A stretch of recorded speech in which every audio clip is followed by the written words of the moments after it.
Checking out the video conference kit group, we just need to show the customer we've got the case with the Brooks Hire tag on.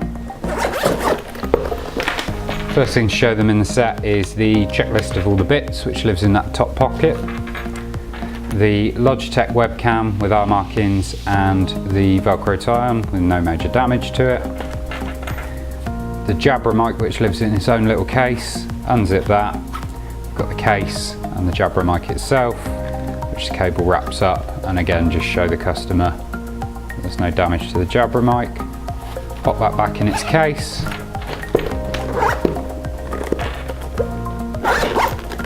And that set's ready to hire out.